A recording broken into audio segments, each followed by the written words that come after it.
자, 국내 코로나19 위중증 환자가 600명을 지금 넘었고요. 우리 정부에서는 중국의 강력한 방역 조치를 취했습니다. 세계 각국에서도 지금 중국에 대해 빗장을 걸어 잠그고 있는 상황이죠. 관련 소식과 함께 한 주간의 이슈들 살펴보도록 하겠습니다. 네, 이현정 위원님 계속해서 함께 하시고요. 권상희 시사평론가, 안진용 문화부 기자 새로 모셨습니다. 안녕하세요. 안녕하세요. 네. 자, 원래 권상희 평론가께는 지금 우리가 조치를 강력하게 취하고 있고 다른 나라보다 강합니다. 어떤 것들이 있는지를 정리를 다시 한 번만 해주세요. 일단 항공기에 탑승할 경우에 이 검역 정보 사전 입력 시스템이라고 하죠. Q코드에 국내 주소지와 연락처 등록을 해야 하고요. 예. 단기 체류 외국인의 경우는 입국 주시에 PCR 검사를 받고 결과가 나올 때까지 대기해야 합니다. 중국에 대한 겁니다. 네, 그렇죠? 그렇습니다. 예. 전국 시도에 임시 재택시설이 마련되는데요. 확진이 될 경우에 임시 수용시설 격리가 되고요.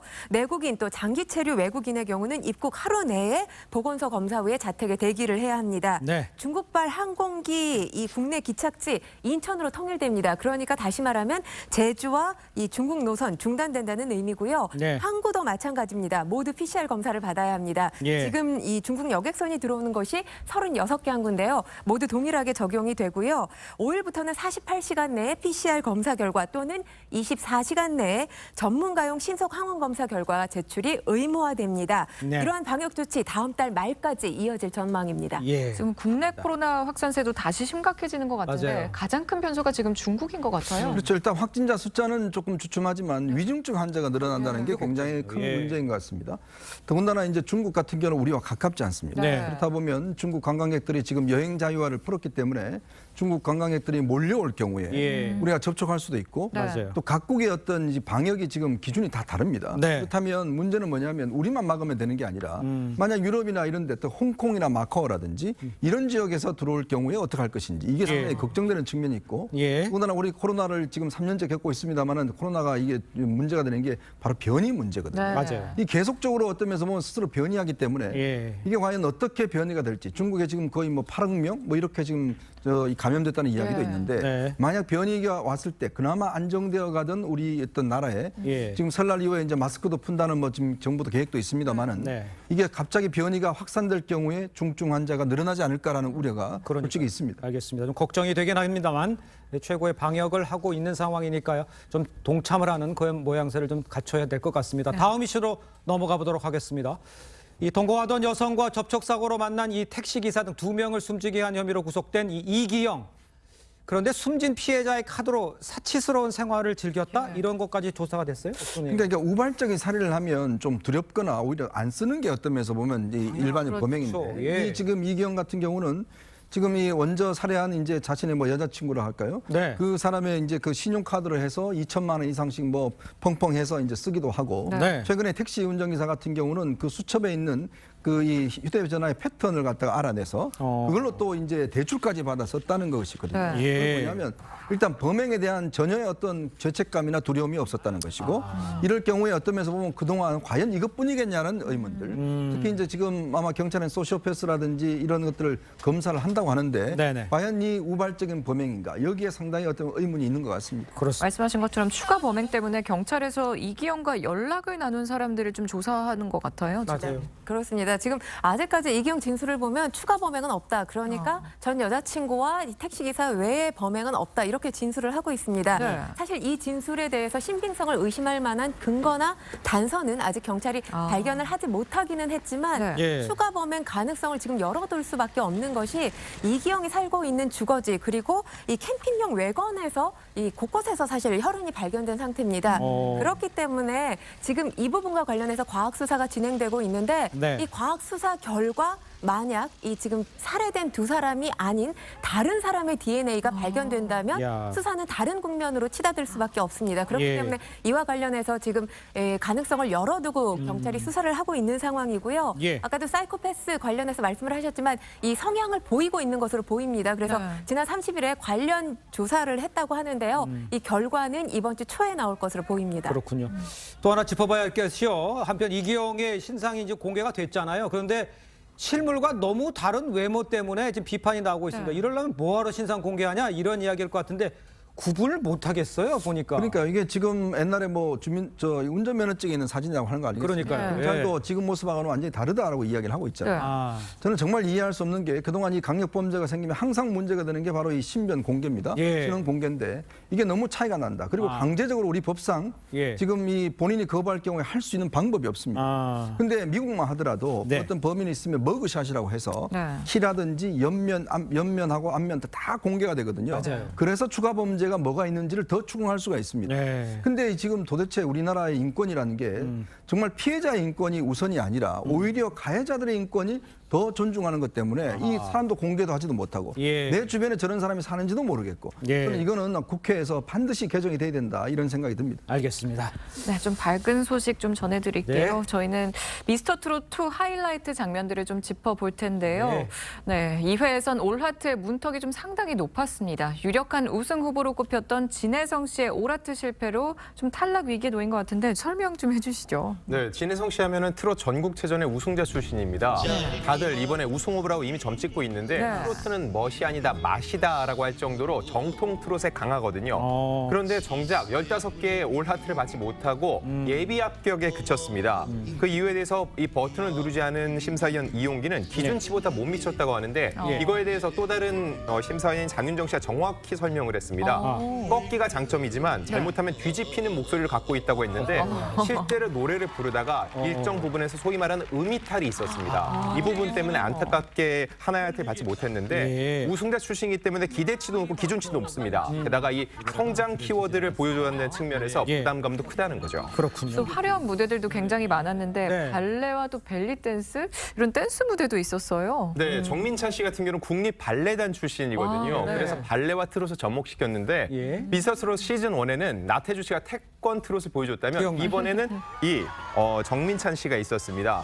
게다가 노래 실력도 굉장히 출중했거든요. 예. 결국 올하트를 받아서 발레 트롯이라는 새로운 장르를 창시했다는 평가를 받았고요. 또 한 명은 안원중 씨입니다. 이 안원중 씨는 벨리 댄스 황제, 세계 챔피언 출신이에요. 지금 나오는 저분이거든요. 아, 예. 게다가 굉장히 어울리는 노래 선곡했습니다. 예. 삼바의 여인, 서른도 씨의 노래인데 예. 적절한 선곡이어서 눈길을 끌었고요. 하지만 13개의 하트를 받는데 그쳤습니다. 여기 예. 굉장히 중요한 김연자 씨의 심사평이 나왔는데 네. 벨리 댄스가 멋있지만 노래가 안 따라주기 때문에 더 노력하라고 얘기를 했습니다. 분명 이건 트롯 오디션이지 예. 이런 댄스 장기를 보여주는 거 아니라는 걸 분명히 짚어준 겁니다. 그렇군요. 자, 그런가 하면요. 아이돌 출신의 박건우 씨의 화려한 무대로 트롯 짐승남 이런 타이틀을 얻었다고요? 어떤 설명을 좀 해주세요. 아이돌부 경연 첫 번째 출전자였는데요. 사실 무명 시간이 상당히 길었습니다. 아이돌 그룹으로도 데뷔를 했었고 또 뮤지컬 배우로도 활동을 했는데 14년 동안이나 활동을 했음에도 불구하고 이름 석자, 박건우라는 이름 석자를 알리지 못한 거죠. 그래서 사실 미스터트롯 1부터 보면 중요한 게 참가자들 가운데 효도하고 싶어서 참가했다 이런 분들 참 많았잖아요. 네. 박건우 씨 역시 마찬가지입니다. 미스터트롯 2에 마지막으로 부모님께 효도하고 싶어서 지원했다 이런 의사를 밝히기도 했는데요. 장민호 씨와 그리고 이 알고 보니 혼수 상태가 만든 곡이죠. 무뚝뚝을 불렀습니다. 무뚝뚝을 불렀는데 이 팔 근육을 상당히 자랑하는 팔 근육 댄스를 보였거든요.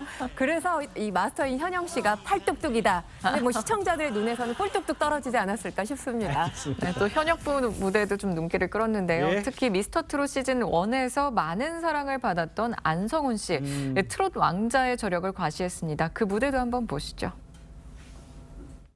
미스터트롯 2 그리고 여러분께 안성맞춤 안성훈입니다. 반갑습니다. 어젯밤도 오늘 밤도 기다렸건만 어이에서 내 마음을 몰라주는가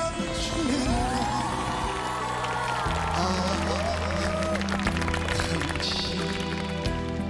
무정한 사랑 내 마음을 울리는 사랑 명성만큼 정말 대단한 무대였어요. 안성훈 씨는 시즌 1에서 이찬원 씨와의 데스매치에서 사실 탈락을 하기도 했었는데 이번엔 좀 다를 것 같아요. 어떻게 보세요? 이 실력이 출중해도 이 오디션의 특징 중에 하나 뭐냐면 대진운이 안 좋으면 떨어집니다. 이찬원 씨 같은 경우는 시즌 1에서 3위였거든요. 네. 결국 이찬원 씨 때문에 탈락을 했는데 이번에 칼을 갈고 나왔습니다.